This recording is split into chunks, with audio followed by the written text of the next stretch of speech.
ತಮ್ಮೆಲ್ಲರಿಗೂ ಕೂಡ ನಿಮ್ಮದೇ ಆಗಿರ್ತಕ್ಕಂಥ ಯೂಟ್ಯೂಬ್ ಚಾನಲ್ ಸ್ಟಡಿ ವಿತ್ ಪರಶುರಾಮ್ಗೆ ಸ್ವಾಗತವನ್ನು ಕೊಡ್ತೀನಿ.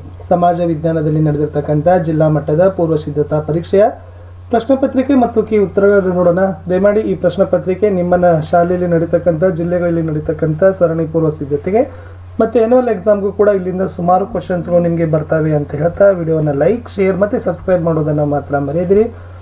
ನಿಮ್ಮ ಒಂದು ಲೈಕ್, ನಿಮ್ಮ ಒಂದು ಶೇರ್ ನಮಗೆ ಭಾಳಷ್ಟು ಮೋಟಿವೇಶನನ್ನು ತಂದು ಕೊಡ್ತದೆ. ಓಕೆನಾ? ನಮ್ಮದೇ ವಾಟ್ಸಪ್ ಚಾನಲ್ ಅದ, ಟೆಲಿಗ್ರಾಮ್ ಗ್ರೂಪ್ ಅದ, ಅದಕ್ಕೂ ಕೂಡ ಬಂದು ಜಾಯ್ನ್ ಆಗಿ.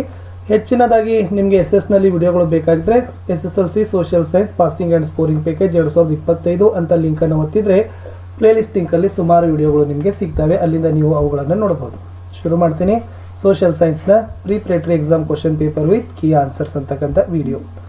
ಫಸ್ಟ್ ಮೇನ್ಸಲ್ಲಿ ಬಹು ಆಯ್ಕೆ ಪ್ರಶ್ನೆಗಳಿದಾವ. ಮೊದಲ ಪ್ರಶ್ನೆ ಕೇಳಿದ್ರು, ಧರ್ಮ ಪರಿಪಾಲನಾ ಯೋಗಂ ಸ್ಥಾಪಿಸಿದವರು ಯಾರು ಅಂತ ಕೇಳಿದರೆ ಆಪ್ಷನ್ ಬಿ ನಾರಾಯಣ ಗುರು ಅಂತಕ್ಕಂಥದ್ದು ಸರಿಯಾದ ಉತ್ತರ ಬರ್ತದೆ. ಎರಡನೇ ಪ್ರಶ್ನೆ, ಜನಾಂಗೀಯ ದ್ವೇಷ ಪ್ರಸಾರ ಮಾಡಲು ಹಿಟ್ಲರ್ ನೇಮಿಸಿದ ವಿಶೇಷ ಮಂತ್ರಿಗೆ ಏನಂತ ಕರೀತಾರಂತ ಕೇಳಿದ್ರು ಆಪ್ಷನ್ ಎ ಗೂಬೆಲ್ಸ್ ಅಂತಕ್ಕಂಥದ್ದು ಸರಿಯಾದ ಉತ್ತರ. ಪ್ರಶ್ನೆ 3, ಮಹಿಳಾ ಸಹಾಯವಾಣಿ ಸಂಖ್ಯೆ ಯಾವುದು ಅಂತ ಕೇಳಿದರೆ 1091 ಎ ಆಪ್ಷನ್ ಏನದಪ್ಪ ಅಂದ್ರೆ ಅದು ಮಹಿಳಾ ಸಹಾಯವಾಣಿ ಸಂಖ್ಯೆಯನ್ನು ಸೂಚಿಸ್ತದೆ. ನಾಲ್ಕನೇ ಪ್ರಶ್ನೆ, ಮಾನವ ಕುಲ ತಾನೊಂದೇ ವಲಂ ಈ ಹೇಳಿಕೆ ನೀಡಿದವರು ಯಾರು ಅಂತ ಕೇಳಿದ್ರು ಆಪ್ಷನ್ ಬಿ ಪಂಪ ಅನ್ನೋದು ಸರಿಯಾದ ಉತ್ತರ. ಪ್ರಶ್ನೆ 5, ಪ್ರಸವ ಪೂರ್ವ ಲಿಂಗ ಪರೀಕ್ಷೆ ಪ್ರತಿಬಂಧಕ ಕಾಯ್ದೆಯನ್ನ ಜಾರಿಗೆ ತಂದಿರೋ ಮುಖ್ಯ ಉದ್ದೇಶ ಏನು ಅಂತ ಕೇಳಿದ್ರು ಸರಿಯಾದ ಉತ್ತರ ಹೆಣ್ಣು ಭ್ರೂಣ ಹತ್ಯೆ ನಿಯಂತ್ರಣ ಅಂತಕ್ಕಂಥದ್ದು. ಅದಕ್ಕಾಗಿ ಪ್ರಸವ ಪೂರ್ವ ಲಿಂಗ ಪರೀಕ್ಷೆ ಪ್ರತಿಬಂಧಕ ಕಾಯ್ದೆ ಜಾರಿ ಮಾಡಿದ್ರು. ಆರನೇ ಪ್ರಶ್ನೆ, ಉತ್ತರ ಪ್ರದೇಶದಲ್ಲಿ ಬೀಳತಕ್ಕಂಥ ಪರಿಸರಣ ಮಳೆಗೆ ಏನಂತ ಕರೀತಾರೆ ಅಂತ ಕೇಳಿದ್ರು ಅದನ್ನ ಆಂಡೀಸ್ ಅಂತ ಕರೀತಾರೆ. ಪ್ರಶ್ನೆ 7, ಕೇಂದ್ರ ಸರ್ಕಾರದ ಆಯವ್ಯವನ್ನ ಲೋಕಸಭೆಯಲ್ಲಿ ಯಾರು ಮಂಡಿಸ್ತಾರೆ ಅಂತ ಕೇಳಿದ್ರು ಅದು ಆಪ್ಷನ್ ಎ ಕೇಂದ್ರದ ಹಣಕಾಸು ಸಚಿವರು ಅಂತಕ್ಕಂಥದ್ದು ಉತ್ತರ. ಎಂಟನೇ ಪ್ರಶ್ನೆ, ವಸಂತ 1.5 ಕೋಟಿ ರೂಪಾಯಿ ಮೌಲ್ಯದ ಕಾರನ್ನು ಕೊಂಡಾಗ ಕಾರು ಕಂಪನಿಯಿಂದ ಮೋಸಕ್ಕೆ ಒಳಗಾಗಿರ್ತಾನೆ.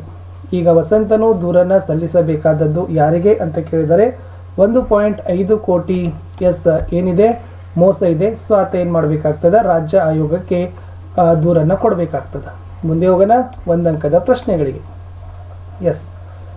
ಪ್ರಶ್ನೆ 9, ಸರ್ದಾರ್ ವಲ್ಲಭಭಾಯಿ ಪಟೇಲರನ್ನ ಉಕ್ಕಿನ ಮನುಷ್ಯ ಅಂತ ಏಕೆ ಕರೀತಾರೆ ಅಂತ ಕೇಳಿದ್ರೆ ಅವರು ದೇಶೀಯ ಸಂಸ್ಥಾನಗಳ ವಿಲೀನ ಕಾರ್ಯವನ್ನು ಪೂರ್ಣ ಮಾಡಿದ್ರು. ಆ ಕಾರಣಕ್ಕಾಗಿ ಸರ್ದಾರ್ ವಲ್ಲಭಭಾಯಿ ಪಟೇಲರನ್ನ ಉಕ್ಕಿನ ಮನುಷ್ಯ ಅಂತ ಕರೀತಾರೆ.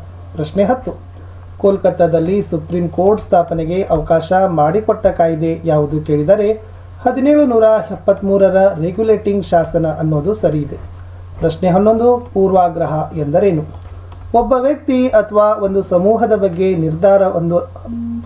ಬಗ್ಗೆ ಹೊಂದಿರಬಹುದಾದ ಪೂರ್ವ ನಿರ್ಧಾರಿತ ಮನೋಭಾವನೆಗೆ ಏನಂತ ಕರೀತಾರಪ್ಪ ಅಂದ್ರೆ ಪೂರ್ವಾಗ್ರಹ ಅಂತ ಕರೀತಾರೆ. 12ನೇ ಪ್ರಶ್ನೆ, ನೊಬೆಲ್ ಶಾಂತಿ ಬಹುಮಾನ ಪಡೆದ ವಿಶ್ವಸಂಸ್ಥೆಯ ಆಶ್ರಿತ ಸಂಸ್ಥೆ ಯಾವುದು ಅಂತ ಕೇಳಿದರೆ ಯುನಿಸೆಫ್ ಮತ್ತೆ ಅಂತಾರಾಷ್ಟ್ರೀಯ ಕಾರ್ಮಿಕ ಸಂಸ್ಥೆ ಇವೆರಡೂ ಕೂಡ ಏನು ಮಾಡಿದಾವಪ್ಪ ಅಂದ್ರೆ ನೊಬೆಲ್ ಶಾಂತಿ ಪ್ರಶಸ್ತಿಯನ್ನು ಪಡೆದಿದ್ದಾವ. ಇವೆರಡು ವಿಶ್ವಸಂಸ್ಥೆಯ ಆಶ್ರಿತ ಸಂಸ್ಥೆಗಳೇ. ಇನ್ನು ಭಾರತದ ಸ್ವತಂತ್ರ GPS ಸಂಸ್ಥೆ ಹೆಸರು ಏನು ಅಂತ ಕೇಳಿದರೆ ಅದು ನಾವಿಕ್ ಅಂತಕ್ಕಂಥದ್ದು ಉತ್ತರವನ್ನ ಬರೀಬೇಕಾಗಿತ್ತು. ಮುಂದಿನ ಪ್ರಶ್ನೆಗೆ ಹೋಗ್ತೀನಿ. ಪ್ರಶ್ನೆ ಸಂಖ್ಯೆ 14, ವಸತಿಹೀನರಿಗೆ ವಸತಿ ಒದಗಿಸಲು ಜಾರಿಗೊಳಿಸಿರುವ ಯಾವುದಾದರೂ ಒಂದು ವಸತಿ ಯೋಜನೆಗಳನ್ನು ಬರೀರಿ ಅಂತ ಕೇಳಿದರೆ ಇಂದಿರಾ ಆವಾಸ್ ಯೋಜನೆ, ಅಂಬೇಡ್ಕರ್ ವಾಲ್ಮೀಕಿ ವಸತಿ ಯೋಜನೆ, ಆಶ್ರಯ ಯೋಜನೆ. ಸೊ 3 ಇದಾವ, 3ರಲ್ಲಿ ಎನಿವನ್ ನೀವು ಬರೀಬಹುದು. ಪ್ರಶ್ನೆ 15, ರಮೇಶ 5 ವರ್ಷಗಳ ನಂತರ ಮಗನ ಉನ್ನತ ವ್ಯಾಸಂಗಕ್ಕಾಗಿ ಪ್ರತಿ ತಿಂಗಳ ಹಣವನ್ನು ಉಳಿತಾಯ ಮಾಡಲು ಯಾವ ಬ್ಯಾಂಕ್ ಖಾತೆಯನ್ನು ತೆರಿಬೇಕು ಅಂತ ಕೇಳಿದ್ರು ಆವರ್ತ ಠೇವಣಿ ಖಾತೆ ಅನ್ನೋದು ಸರಿ ಇದೆ. ಪ್ರಶ್ನೆ 16, ಇತ್ತೀಚಿನ ದಿನಗಳಲ್ಲಿ ಅಬ್ರಕದ ಬೇಡಿಕೆ ಕಡಿಮೆಯಾಗುತ್ತಿದೆ ಏಕೆ ಕೇಳಿದರೆ ಅಬ್ರಕ ಬದಲಿ ವಸ್ತುಗಳನ್ನು ದೊರೆಯುತ್ತಿರುವುದರಿಂದ ಅನ್ನೋದು ಸರಿ ಇದೆ. ಪ್ರಶ್ನೆ 17, ಜುನಾಗಢವನ್ನ ಭಾರತ ಒಕ್ಕೂಟಕ್ಕೆ ಹೇಗೆ ಸೇರಿಸಿದ್ರು ಅಂತ ಕೇಳಿದ್ದಾರೆ.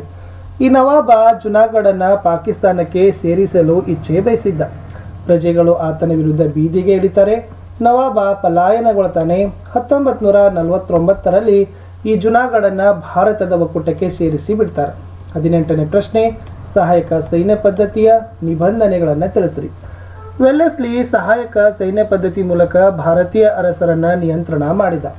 ಭಾರತೀಯ ರಾಜನು ಬ್ರಿಟಿಷ್ ಸೈನಿಕ ತುಕಡಿಯನ್ನ ತನ್ನ ರಾಜ್ಯದಲ್ಲಿ ಇಟ್ಟುಕೊಳ್ಳಬೇಕು. ಈ ಸೈನ್ಯದ ವೇತನ ಮತ್ತು ನಿರ್ವಹಣಾ ವೆಚ್ಚವನ್ನು ಸಂಬಂಧಪಟ್ಟ ರಾಜ್ಯದವರು ಭರಿಸಬೇಕು. ಆ ಸ್ಥಾನದಲ್ಲಿ ಬ್ರಿಟಿಷ್ ರೆಸಿಡೆಂಟನ್ನು ನೇಮಿಸಿಕೊಳ್ಬೇಕು. ಬ್ರಿಟಿಷರ ಅನುಮತಿ ಇಲ್ಲದೆ ಯಾವುದೇ ರೀತಿಯಾಗಿರ್ತಕ್ಕಂಥ ಯುರೋಪಿಯನ್ನರನ್ನು ನೇಮಿಸಿಕೊಳ್ಳೋ ಹಾಗಿಲ್ಲ. ಅದೇ ಥರ ಈ ಯುರೋಪಿನ ಯಾವುದೇ ರಾಜ್ಯದೊಂದಿಗೆ ಯುದ್ಧ ಮತ್ತು ಸಂಧಾನ ಮಾಡಿಕೊಳ್ಳಬೇಕಾದ್ರೂ ಸಹಿತ ಏನು ಮಾಡಬೇಕಾಗ್ತದಪ್ಪ ಅಂದ್ರೆ ಬ್ರಿಟಿಷರ ಸಮ್ಮತಿಯನ್ನು ಪಡಿಲೇಬೇಕಾಗ್ತದ ಅಂತಕ್ಕಂಥದ್ದು ಇತ್ತು. ಮುಂದೆ ಕಂಪನಿಯು ಆ ರಾಜ್ಯಕ್ಕೆ ಆಂತರಿಕ ಮತ್ತು ಬಾಹ್ಯದ ರಕ್ಷಣೆಯನ್ನು ಏನು ಮಾಡಬೇಕಾಗ್ತದೆ, ಒದಗಿಸಬೇಕಾದ ಆಗ್ತಂಥದ್ದು. ಸೊ ಇದು ಸಹಾಯಕ ಸೈನ್ಯ ಪದ್ಧತಿಯಲ್ಲಿ ಬರ್ತಕ್ಕಂಥದ್ದು ಇತ್ತು. ಪ್ರಶ್ನೆ 19, ಭಾರತದಲ್ಲಿ ನಡೆದ ಪ್ರಮುಖ ಪರಿಸರ ಚಳುವಳಿಗಳನ್ನು ಹೆಸರಿಸಿರಿ ಅಂತ ಕೇಳಿದ್ದಾರೆ. ಸೊ ಭಾರತದಲ್ಲಿ ಯಾವೆಲ್ಲ ನಡೆದವಪ್ಪ ಅಂದರೆ ಅದು ಚಿಪ್ಪು ಚಳವಳಿ, ಅಪ್ಪಿಕೋ ಚಳವಳಿ, ನರ್ಮದಾ ಆಂದೋಲನ, ಮೌನ ಕಣಿವೆ ಆಂದೋಲನ ಮತ್ತು ಕೈಗಾ ವಿರೋಧಿ ಚಳವಳಿ ಅನ್ನೋದು ಉತ್ತರ.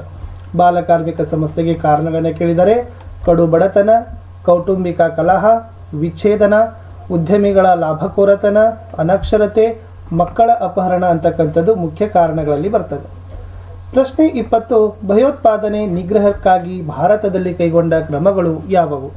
ಸೊ ಅದು ರಾಷ್ಟ್ರೀಯ ತನಿಖಾ ದಳವನ್ನು ಸ್ಥಾಪಿಸಿದ, ವಿಶೇಷ ಪರಿಣತಿ ಪಡೆಗಳನ್ನು ರಚಿಸಿದ, ರಕ್ಷಣಾ ಪಡೆಗಳನ್ನು ಬಳಕೆ ಮಾಡಲಿಕ್ಕತ್ತದ, ರಾಜ್ಯಗಳಲ್ಲಿ ಭಯೋತ್ಪಾದಕ ನಿಗ್ರಹ ಪಡೆ ರಚನೆ ಮಾಡಿದ್ದಾರೆ, IB ಮತ್ತು RAW ಗುಪ್ತಚರ ಸಂಸ್ಥೆಯನ್ನು ಸ್ಥಾಪಿಸಿದ್ದಾರೆ, ಗುಪ್ತಚರ ವ್ಯವಸ್ಥೆಯನ್ನು ಬಲವರ್ಧನೆ ಮಾಡಿದ್ದಾರೆ ಅಂತ ಬರೆದ್ರೆ ಸಾಕು.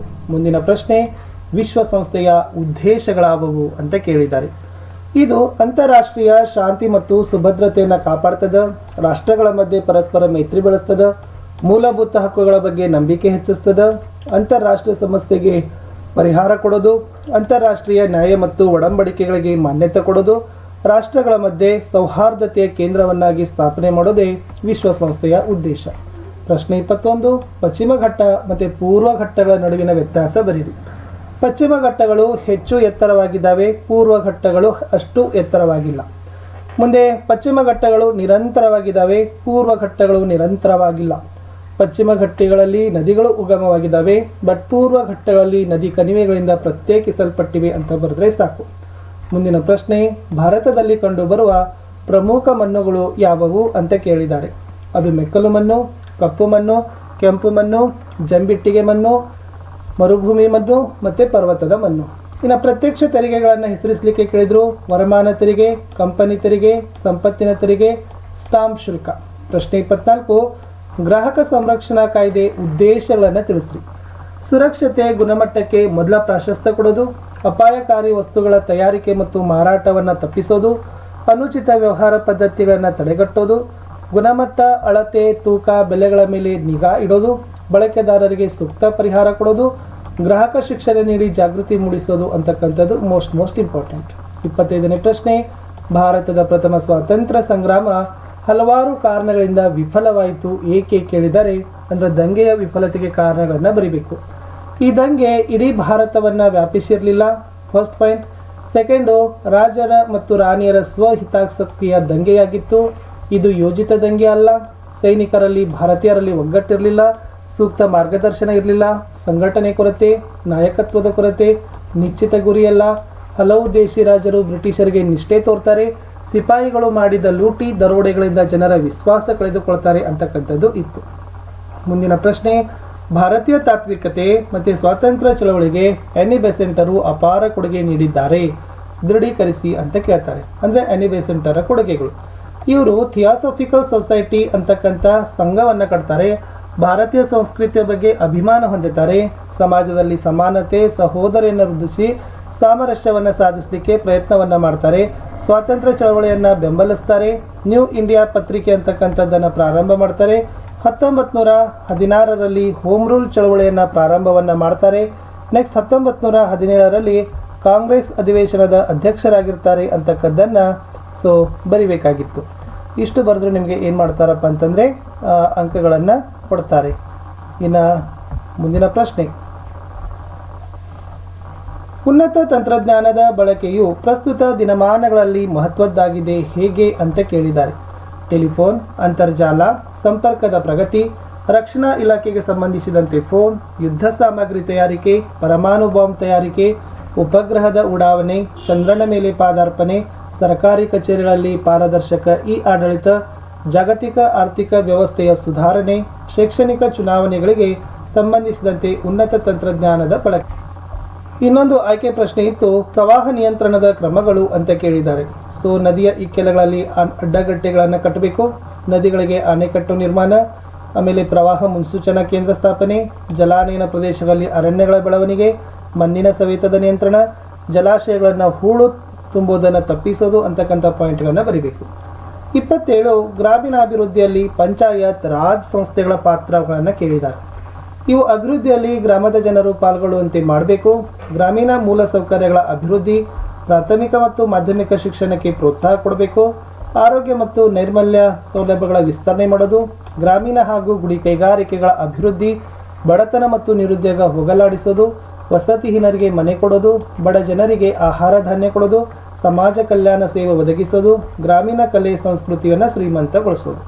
ಮುಂದಿನ ಪ್ರಶ್ನೆ, ಭಾರತದ ಅಭಿವೃದ್ಧಿಯಲ್ಲಿ ಪಂಚವಾರ್ಷಿಕ ಯೋಜನೆಗಳು ಅತ್ಯಂತ ಪ್ರಮುಖ ಪಾತ್ರ ವಹಿಸ್ತವೆ, ದೃಢೀಕರಿಸಿ ಅಂತ ಕೇಳಿದ್ದಾರೆ. ಇಟ್ ಮೀನ್ಸ್ ಪಂಚವಾರ್ಷಿಕ ಯೋಜನೆಗಳ ಮಹತ್ವ, ಲಾಭ, ಉಪಯೋಗ, ಪ್ರಾಮುಖ್ಯತೆಯನ್ನು ಬರೆದ್ರೆ ಸಾಕು. ಇದು ರಾಷ್ಟ್ರೀಯ ಆದಾಯದ ಬೆಳವಣಿಗೆಯ ವೇಗವನ್ನು ಹೆಚ್ಚಿಸುತ್ತದೆ. ತಲಾ ಆದಾಯದ ಬೆಳವಣಿಗೆಯ ವೇಗದ ಹೆಚ್ಚಳ, ಆಹಾರ ಧಾನ್ಯಗಳ ಉತ್ಪಾದನೆಯಲ್ಲಿ ಸ್ವಾವಲಂಬನೆ, ಕೈಗಾರಿಕಾ ಸೇವಾ ವಲಯಗಳಲ್ಲಿ ಉದ್ಯೋಗದ ಹೆಚ್ಚಳ, ಗ್ರಾಮೀಣ ಉದ್ಯೋಗಾವಕಾಶದ ಹೆಚ್ಚಳ, ವಿಜ್ಞಾನ ಮತ್ತು ತಂತ್ರಜ್ಞಾನ ಕ್ಷೇತ್ರದಲ್ಲಿ ಪ್ರಗತಿ, ರಫ್ತು ಪ್ರಮಾಣ ಹೆಚ್ಚಳ, ನಿರೀಕ್ಷಿತ ಜೀವಿತಾವಧಿ ಹೆಚ್ಚಳ, ಸಾಕ್ಷರತಾ ಪ್ರಮಾಣ ಹೆಚ್ಚಳ, ಆಧುನಿಕ ತಂತ್ರಜ್ಞಾನದ ಬಳಕೆ ಅಂತಕ್ಕದ್ದನ್ನು ಬರಿಬೇಕು. ಮುಂದಿನ ಪ್ರಶ್ನೆ, ಬ್ಯಾಂಕ್ಗಳ ಗುಣಲಕ್ಷಣಗಳಾವುವು? ಹಣದ ವಹಿವಾಟು ಮಾಡೋದು, ಬ್ಯಾಂಕ್ ಒಬ್ಬ ವ್ಯಕ್ತಿ, ಸಂಸ್ಥೆ, ಕಂಪನಿ ಆಗಿರಬಹುದು. ಸಾರ್ವಜನಿಕರಿಂದ ಠೇವಣಿಗಳನ್ನು ಅಂಗೀಕರಿಸೋದು, ಸಾಲ ಕೊಡೋದು, ಲಾಭ ಮತ್ತು ಸೇವಾ ಭಾವನೆ ಹೊಂದೋದು, ತಮ್ಮ ಕಾರ್ಯಗಳನ್ನು ನಿರಂತರವಾಗಿ ವಿಸ್ತರಿಸೋದು, ಸಂಬಂಧ ಕಲ್ಪಿಸುವ ಕೊಂಡಿ. ಮುಂದಿನ ಪ್ರಶ್ನೆ, ಉದ್ಯಮಶೀಲತೆಯ ಗುಣಲಕ್ಷಣಗಳು ಏನು? ಸೃಜನಾತ್ಮಕತೆ, ಕ್ರಿಯಾತ್ಮಕ ನಾಯಕತ್ವ, ತಂಡ ಕಟ್ಟೋದು, ಸಮಸ್ಯೆಗೆ ಪರಿಹಾರ, ನಷ್ಟ ಪರಿಹಾರಕ್ಕೆ ಸಿದ್ಧ, ವಚನಬದ್ಧತೆ, ಗುರಿ ಮುಟ್ಟುವಿಕೆ, ನಿರ್ಧಾರ ಕೈಗೆತ್ತಿಕೊಳ್ಳೋದು, ಹೊಸ ಪದ್ಧತಿಗಳನ್ನು ರೂಢಿ ಮಾಡೋದು, ಆತ್ಮವಿಶ್ವಾಸ. ಮಾರ್ತಾಂಡ ವರ್ಮ ಡಚರನ್ನು ಹೇಗೆ ನಿಯಂತ್ರಿಸಿದ ಅಂತ ಕೇಳಿದ್ದಾರೆ. ಈತ 1758ರವರೆಗೆ ವೈನಾಡ ಸಂಸ್ಥಾನವನ್ನು ಆಳಿದ. ಡಚ್ಚರಿಂದ ತನ್ನ ಸಂಸ್ಥಾನ ರಕ್ಷಿಸಿದ. ರಾಜಧಾನಿಯನ್ನು ತಿರುವಂತನಪುರಕ್ಕೆ ಸ್ಥಳಾಂತರವನ್ನು ಮಾಡಿಬಿಟ್ಟ. ಮುಂದೆ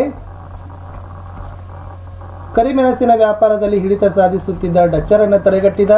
ಡಚರು ತಿರುವಾಂಕೂರಿನ ಮೇಲೆ ಆಕ್ರಮಣ ಮಾಡಿದಾಗ ಡಚ್ ಕೂಟ ಸೋಲಿಸಿದ. ನೆಕ್ಸ್ಟ್, ಡಚ್ಚರು ನೆಡುಮಂಗಡ ಮತ್ತು ಕೊಟ್ಟಾರ್ಕರ್ ವ್ಯಾಪಾರಿ ಕೇಂದ್ರ ವಶಪಡಿಸಿಕೊಂಡ. 1741ರಲ್ಲಿ ಡಚ್ಚರು ತಿರುವಾಂಕೂರು ಮೇಲೆ ಯುದ್ಧ ಸಾರಿದ. ಮಾರ್ತಾಂಡವರ್ಮರನ್ನು ಹಿಮ್ಮೆಟ್ಟಿಸಿದ. 1753ರ ಒಪ್ಪಂದದ ಪ್ರಕಾರ ಡಚ್ಚರು ಸಂಪೂರ್ಣ ಅಧಿಕಾರವನ್ನು ಒಪ್ಪಿಸಿ ಶರಣಾಗಿ ಹೋಗ್ತಾರೆ. ಮುಂದಿನ ಪ್ರಶ್ನೆ, ಎರಡನೇ ಮಹಾಯುದ್ಧದ ಫಲಿತಾಂಶಗಳು ಏನು? ಮಾನವ ಚರಿತ್ರೆಯಲ್ಲೇ ಹೆಚ್ಚಿನ ಸಾವು ನೋವು ಆಗ್ತದ. ಜಗತ್ತಿನ ರಾಜಕೀಯ ಸಂರಚನೆ ಬದಲಾವಣೆ, ರಾಷ್ಟ್ರಸಂಘದ ಜಾಗದಲ್ಲಿ ವಿಶ್ವಸಂಸ್ಥೆಯ ರಚನೆ, ರಷ್ಯಾ ಮತ್ತು ಅಮೆರಿಕ ಪರಸ್ಪರ ವಿರೋಧಿ ದೇಶಗಳಾಗ್ತವ, ಶೀತಲ ಸಮರಕ್ಕೆ ನಾಂದಿ ಆಗ್ತದ, ಅಣ್ವಸ್ತ್ರ ಪೈಪೋಟಿಗೆ ದಾರಿ, ಏಷ್ಯಾ ಆಫ್ರಿಕಾದ ವಸಾಹತುಗಳು ಸ್ವಾತಂತ್ರ್ಯವನ್ನು ಹೊಂದುತ್ತವೆ. ಮುಂದಿನ ಪ್ರಶ್ನೆ, ಪ್ರತ್ಯಕ್ಷ ನೇಮಕಾತಿ ಮತ್ತು ಪರೋಕ್ಷ ನೇಮಕಾತಿಗಳು ಹೇಗೆ ಭಿನ್ನ ಅಂತ ಕೇಳಿದರೆ ವ್ಯತ್ಯಾಸ ಬರೀಬೇಕು. ಪ್ರತ್ಯಕ್ಷ ನೇಮಕಾತಿಯನ್ನು ನೇರ ನೇಮಕಾತಿ, ಪರೋಕ್ಷ ನೇಮಕಾತಿಯನ್ನು ಆಂತರಿಕ ನೇಮಕಾತಿ ಅಂತ ಕರೀತಾರೆ. ಈ ಪ್ರತ್ಯಕ್ಷ ನೇಮಕಾತಿಯಲ್ಲಿ ಅರ್ಹ ಅಭ್ಯರ್ಥಿಗಳನ್ನು ಸ್ಪರ್ಧಾತ್ಮಕ ಪರೀಕ್ಷೆಗಳ ಮೂಲಕ ಆಯ್ಕೆ ಮಾಡ್ತೋದು ನೇರ ನೇಮಕಾತಿ. ಈಗಾಗಲೇ ಹುದ್ದೆಯಲ್ಲಿರೋರನ್ನ ವಿದ್ಯಾರ್ಥಿ ಮತ್ತು ಸೇವಾ ಹಿರಿತನದ ಮೇಲೆ ಮೇಲಿನ ಹುದ್ದೆಗಳಿಗೆ ನೇಮಕ ಮಾಡೋದು ಪರೋಕ್ಷ ನೇಮಕಾತಿ. ಇನ್ನು ಅಭ್ಯರ್ಥಿಗಳು ಕೆಲವು ಅರ್ಹತೆಗಳನ್ನು ಹೊಂದಿರಬೇಕು. ಇದು ಪದೋನ್ನತಿ ಮತ್ತು ಬಡ್ತಿಯ ವಿಧಾನ ಅಂತ ಬರೆದ್ರೆ ಸಾಕು. ಮುಂದಿನ ಪ್ರಶ್ನೆ, ಅಸಂಘಟಿತ ಕೆಲಸಗಾರರು ಅನೇಕ ಸಮಸ್ಯೆಗಳನ್ನು ಎದುರಿಸುತ್ತಾರೆ, ದೃಢೀಕರಿಸಿ. ಅಸಂಘಟಿತ ದುಡಿಮೆಗೆ ನಿಗದಿತ ನಿಯಮ ಇಲ್ಲ. ಇವರ ದುಡಿಮೆಗೆ ಕಡಿಮೆ ಕೂಲಿ ನೀಡ್ತಾರೆ. ಯಾವುದೇ ಉಚಿತ ವೈದ್ಯಕೀಯ ಸೌಲಭ್ಯವಿಲ್ಲ. ಇವರ ಕೆಲಸಕ್ಕೆ ಭದ್ರತೆ ಇಲ್ಲ. ನಿಗದಿತ ವೇತನ, ನಿವೃತ್ತಿ ವೇತನ ಇಲ್ಲ. ಯಾವುದೇ ಭತ್ಯೆ ಇಲ್ಲ. ಶೋಷಣೆಗೆ ಒಳಗಾಗ್ತಾರೆ. ಮುಂದಿನ ಪ್ರಶ್ನೆ, ಭಾರತದ ಭೂ ಬಳಕೆಯ ಮೇಲೆ ಪ್ರಭಾವ ಬೀರುವ ಅಂಶಗಳನ್ನು ಬರೀರಿ. ಭೂ ಸ್ವರೂಪಗಳು, ಮಣ್ಣಿನ ಲಕ್ಷಣಗಳು, ವಾಯುಗುಣ, ಜನಸಂಖ್ಯೆ, ಭೂ ಹಿಡುವಳಿ, ಉದ್ಯೋಗ, ತಾಂತ್ರಿಕತೆ, ಮಾನವನ ಸಾಮರ್ಥ್ಯ, ನೀರಾವರಿ ಸೌಲಭ್ಯ, ಮಾರುಕಟ್ಟೆ, ಇಷ್ಟು ಬರೀಬೇಕು. 34 ಬ್ರಿಟಿಷ್ ಶಿಕ್ಷಣದ ಪ್ರಭಾವದಿಂದ ಉಂಟಾದ ಅಭಿರುಚಿ ಮತ್ತು ಆಲೋಚನೆಗಳು ಭಾರತದಲ್ಲಿ ಹೊಸ ತಲೆಮಾರು ಸೃಷ್ಟಿಗೆ ಹೇಗೆ ಕಾರಣವಾಯಿತು ಅಂತ ಕೇಳಿದ್ದಾರೆ. ಇದು ಬ್ರಿಟಿಷ್ ಶಿಕ್ಷಣದ ಪರಿಣಾಮಗಳನ್ನು ಬರೀಬೇಕಿತ್ತು. ರಾಷ್ಟ್ರೀಯ ದೃಷ್ಟಿಕೋನದ ಬೆಳವಣಿಗೆ, ಸ್ಥಳೀಯ ಭಾಷೆ ಮತ್ತು ಸಾಹಿತ್ಯಕ್ಕೆ ಪ್ರೋತ್ಸಾಹ, ವಿದ್ಯಾವಂತರ ಆಲೋಚನಾ ಕ್ರಮದಲ್ಲಿ ಏಕತೆ, ವಿದ್ಯಾವಂತರ ಆಲೋಚನಾ ಕ್ರಮದಲ್ಲಿ ನಾವೀನ್ಯತೆ, ವೃತ್ತಪತ್ರಿಕೆಗಳ ಆರಂಭ, ಸಾಮಾಜಿಕ ಧಾರ್ಮಿಕ ಚಳುವಳಿಗಳ ಆರಂಭ, ಆಮೇಲೆ ಜಗತ್ತಿನ ಸ್ವಾತಂತ್ರ್ಯ ಚಳವಳಿಗಳ ಪ್ರಭಾವ, ಭಾರತೀಯರು ತಮ್ಮ ಸಮೃದ್ಧ ಸಾಂಸ್ಕೃತಿಕ ಪರಂಪರೆಗಳನ್ನು ಅರಿತುಕೊಳ್ಳಲು ಸಾಧ್ಯವಾಯಿತು ಅಂತಕ್ಕದ್ದನ್ನು ಬರೆದ್ರೆ ಸಾಕು. ಮುಂದಿನ ಪ್ರಶ್ನೆ, ನಲ್ವಡಿ ಕೃಷ್ಣರಾಜ ಒಡೆಯರ ಆಡಳಿತದಿಂದ ಮೈಸೂರು ಮಾದರಿ ರಾಜ್ಯವಾಯಿತು ಹೇಗೆ ಅಂತ ಕೇಳಿದ್ದಾರೆ. ಇವರು ಪ್ರಜೆಗಳ ವಿದ್ಯಾಭ್ಯಾಸಕ್ಕಾಗಿ ವ್ಯಾಪಕವಾಗಿ ಹರಡಲು ಆಸಕ್ತಿ ವಹಿಸ್ತಾರೆ. ಪ್ರಾಥಮಿಕ ಶಿಕ್ಷಣದ ಶುಲ್ಕ ರದ್ದು, ಹೆಣ್ಣು ಮಕ್ಕಳ ವಿದ್ಯಾಭ್ಯಾಸಕ್ಕೆ ಪ್ರೋತ್ಸಾಹ, ವಿದೇಶಿ ವಿದ್ಯಾಭ್ಯಾಸಕ್ಕೆ ವಿದ್ಯಾರ್ಥಿ ವೇತನ, ಮೈಸೂರು ವಿಶ್ವವಿದ್ಯಾಲಯದ ಸ್ಥಾಪನೆ, ಬೆಂಗಳೂರಿನಲ್ಲಿ ಭಾರತೀಯ ವಿಜ್ಞಾನ ಸಂಸ್ಥೆ ಸ್ಥಾಪನೆ, ಭದ್ರಾವತಿಯ ಕಬ್ಬಿಣ ಮತ್ತು ಉಕ್ಕು ಕಾರ್ಖಾನೆ ಸ್ಥಾಪನೆ, ಸಿಮೆಂಟ್, ಕಾಗದ, ಸಕ್ಕರೆ ಕಾರ್ಖಾನೆಗಳ ಸ್ಥಾಪನೆ, ಮೈಸೂರಿನ ಗಂಧದ ಎಣ್ಣೆ ಕಾರ್ಖಾನೆ ಸ್ಥಾಪನೆ ಅಂತ ಬರೆದ್ರೆ ಸಾಕು. 8 ಪಾಯಿಂಟ್ ಬರೀರಿ ಸಾಕು. 35ರಲ್ಲಿ ಭಾರತೀಯ ಸ್ವಾತಂತ್ರ್ಯ ಹೋರಾಟದಲ್ಲಿ ಸುಭಾಷ್ ಚಂದ್ರ ಬೋಸ್ರವರ ಪಾತ್ರ. ಇವರು ನೇತಾಜಿ ಅಂತಾನೆ ಪ್ರಸಿದ್ಧಿಯಾಗಿದ್ದಾರೆ. ಬ್ರಿಟಿಷ್ ಸರ್ಕಾರದ ಪ್ರತಿಷ್ಠಿತ ಹುದ್ದೆ ತ್ಯಜಿಸಿ ಸ್ವಾತಂತ್ರ್ಯ ಚಳವಳಿಗೆ ಧುಮುಕ್ತಾರೆ. ಹರಿಪುರ ಕಾಂಗ್ರೆಸ್ ಅಧಿವೇಶನದ ಅಧ್ಯಕ್ಷರು. ಫಾರ್ವರ್ಡ್ ಬ್ಲಾಕ್ ಪಕ್ಷ ಕಟ್ಟಿದ್ರು. ಬ್ರಿಟಿಷ್ ಸರ್ಕಾರ ಇವರನ್ನು ಬಂಧಿಸಿತು. ಗೃಹ ಬಂಧನದಿಂದ ತಪ್ಪಿಸಿಕೊಂಡು ಜರ್ಮನಿಗೆ ಹೋದರು. ಜರ್ಮನಿಯಲ್ಲಿ ಹಿಟ್ಲರ್ನ ಸಹಾಯ ಪಡಿತಾರೆ. INA ಮುಖಂಡತ್ವ ವಹಿಸ್ತಾರೆ. ದೆಹಲಿ ಚಲೋಗೆ ಕರೆ ಕೊಡ್ತಾರೆ. ನನಗೆ ರಕ್ತ ಕೊಡಿ, ನಾನು ನಿಮಗೆ ಸ್ವಾತಂತ್ರ್ಯ ನೀಡಲು ಪ್ರಮಾಣಿಸ್ತೇನೆ ಅಂತ ಹೇಳ್ತಾರೆ. ಆಕಸ್ಮಿಕವಾಗಿ ವಿಮಾನ ಅಪಘಾತದಲ್ಲಿ ಮಡಿತಾರೆ ಅಂತಕ್ಕದ್ದನ್ನು ಇಷ್ಟು ನೀವೇನು ಮಾಡಬೇಕಾಗಿತ್ತು, ಬರಿಬೇಕಿತ್ತು. 36 ಲಿಂಗತ್ವ ಅಲ್ಪಸಂಖ್ಯಾತ ತಾರತಮ್ಯ ಹೋಗಲಾಡಿಸಲು ಸರ್ಕಾರ ಕೊಂಡ ಕ್ರಮಗಳು. ಇದನ್ನು ಕೂಡ ನಾನು ಆಲ್ರೆಡಿ ಇದನ್ನು ಡಿಸ್ಪ್ಲೇ ಮಾಡಿದ್ದೀನಿ. ಒಂದು 8 ಪಾಯಿಂಟ್ಸ್ಗಳನ್ನು ನೋಡ್ಕೊಡ್ರಿ. ವೆರಿ ಇಂಪಾರ್ಟೆಂಟ್ ಆಗಿರ್ತಕ್ಕಂಥ ಪ್ರಶ್ನೆ. ಲಾಸ್ಟ್, ಅರಣ್ಯಗಳ ಪ್ರಾಮುಖ್ಯತೆ ಮೇಲೆ ಪ್ರಶ್ನೆ ಹೇಗೆ ಕೇಳಿದ್ದಾರೆ ನೋಡಿ. ಅರಣ್ಯಗಳು ಬಹು ಉಪಯುಕ್ತ ಸಂಪನ್ಮೂಲಗಳಾಗಿದ್ದು ಮಾನವ ಮತ್ತು ಪರಿಸರಕ್ಕೆ ಬಹಳ ಉಪಯುಕ್ತ, ಸಮರ್ಥಿಸಿ. ಅರಣ್ಯದ ಪ್ರಾಮುಖ್ಯತೆ, ಅರಣ್ಯದ ಉಪಯೋಗಗಳನ್ನು ಬರೀಬೇಕಿತ್ತು. ಓಕೆನಾ. ಇನ್ನು ಭಾರತದ ನಕ್ಷೆಯಲ್ಲಿ 80 to 30 ಪೂರ್ವ ರೇಖಾಂಶ, ಭಾರತದ ಚಹದ ಬಂದಿರು ಕೋಲ್ಕತ್ತಾ, ಲಾತೂರ್, ಬಾಂಬೆ ಹೈ, ಭದ್ರಾವತಿ, ಕೋರಮಂಡಲ ತೀರ, ಬಾಕ್ರಾ ನಂಗಲ್ಗಳನ್ನು ಗುರುತಿಸಿದ್ದಾರೆ. ಇವುಗಳು ಮೋಸ್ಟ್ ಇಂಪಾರ್ಟೆಂಟ್ ಆಗಿರ್ತಕ್ಕಂಥದ್ದು ಇತ್ತು.